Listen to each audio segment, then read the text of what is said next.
Good afternoon, everyone. My name is Raghav Sharma, and I am the General Secretary for International Human Rights Society. Thank you for joining us today for this critical press briefing, and it's about the ongoing crisis in Nepal. We are here because young people in Nepal are fighting for their basic rights, and the government has responded with deadly force. This isn't just a local problem, but we feel it affects all of us who cares about democracy and human rights. That's why it's quite concerned with the International Human Rights Society as well. What's happening in Nepal is heartbreaking, but the young people are there to fight for them. The young people asked for their voices to be heard, and instead of listening, what government did? The government tried to silence them. When that didn't work, they used the violence. At least 25 plus people died during that protest. Additionally, over 400 got injured. This is completely unacceptable, and the International Human Rights Society stands firmly with the students and the young people of Nepal in their fight for the justice. Additionally, I'm joined today by our Vice President Ahmed Mahmood and my Director of the Operations Tufail Labib, who will give us the recommendation and closing remarks. And also, the leading investigation on this crisis is held by Tufail Labib, which will explain exactly what happened on the grounds in Nepal. Let me give you a basic overview. On September 1, Nepal government banned 26 social media apps: Facebook, Instagram, TikTok, WhatsApp, and many more. They claimed that it was for national security, but that was just a lie. But really, they were trying to stop the young people from organizing protests against the corruption. That was the main reason. The protest started peacefully, but on the 8th of September, security forces opened fire on unarmed protesters.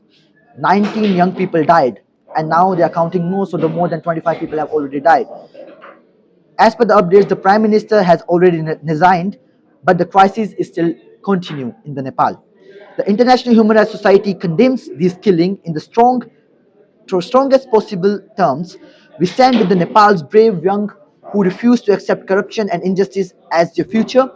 And now I will hand over to the director Labib to let you the complete story of what were documented. So thank you, General Secretary. I'm Tufail Labib, Director of Operations for the International Human Rights Society. For the past month, my team has been working directly with the local groups in Nepal to document the crisis. What I'm sharing today is based on witness testimonies, hospital records, and video evidence. So Nepal's young people are facing a desperate situation. 1 in 5 people live in poverty, and nearly 20% of youth can't find jobs. Meanwhile, politicians get rich through corruption. Gen Z grew up seeing this inequality through social media. They are educated, connected, and completely fed up with corrupted leaders. The social media ban and youth response. On 1st September, the government suddenly banned 26 social media platforms, including Facebook, Instagram, WhatsApp, TikTok, YouTube. They claimed national security but provided no evidence. The real reason young people were using these platforms to expose corruption and organize protests. Within hours, protests erupted across Nepal. About 70% of protesters were aged 16 to 25.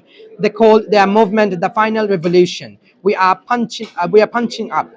Meanwhile, they don't want to replace the one corrupt leader with another. They want to change the entire system. Their demands were clear: restore social media's access, investigate corruption, give youth political representation, create jobs, and hold fair elections. Now, September 18th, the deadly crackdown. Now, the worst part, our investigation shows what happened on September 8th is morning, 15,000 people gathered peacefully in Kathmandu, families, students, elderly supporters, completely non-violent. Midday, police used water cannons and tear gas. Protesters linked armed and stayed peaceful. Afternoon, security forces escalated dramatically, live ammunition against unarmed protesters, arrests of students, leaders, and journalists.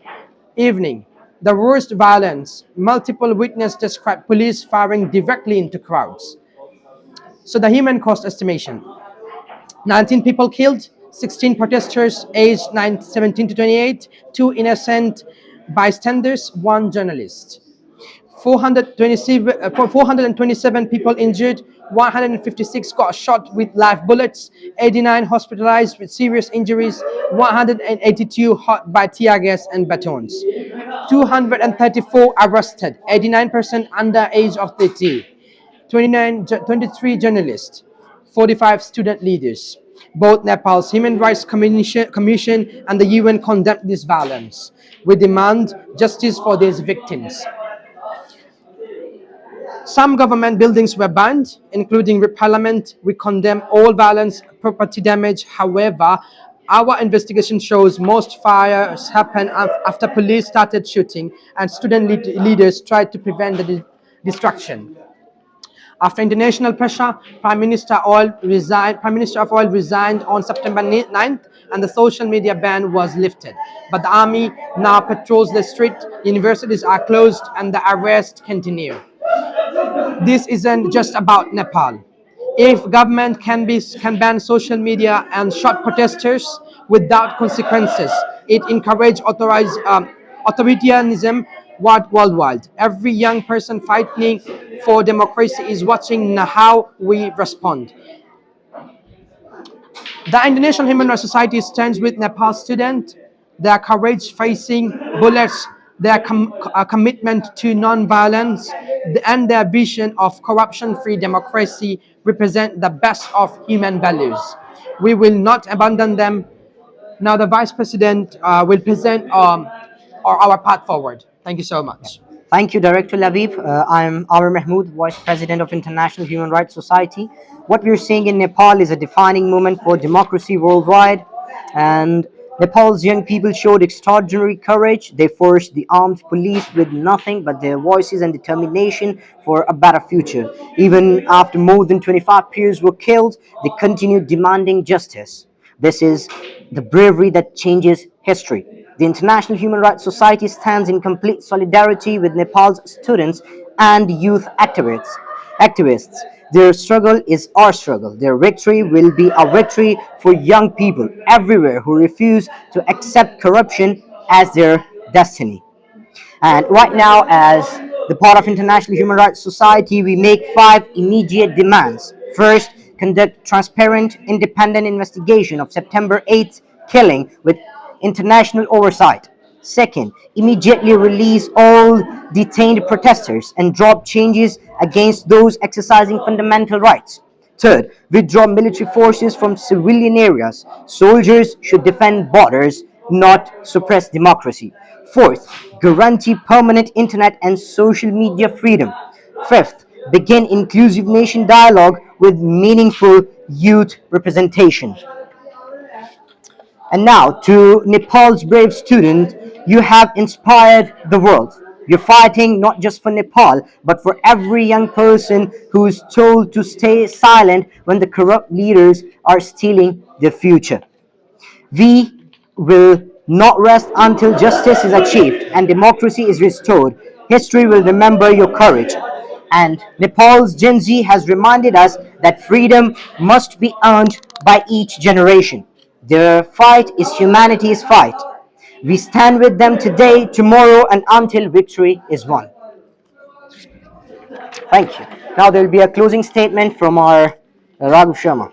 Well, thank you so much, Vice President Amir Mahmood and our Director of Operations Tufail Habib. Before we take questions, let me be critical clear about our commitments. The International Human Rights Society stands with the students of Nepal. We stand with the families who have lost their children to state violence. We stand with every young person worldwide who believe democracy means more than empty promises from corrupt leaders.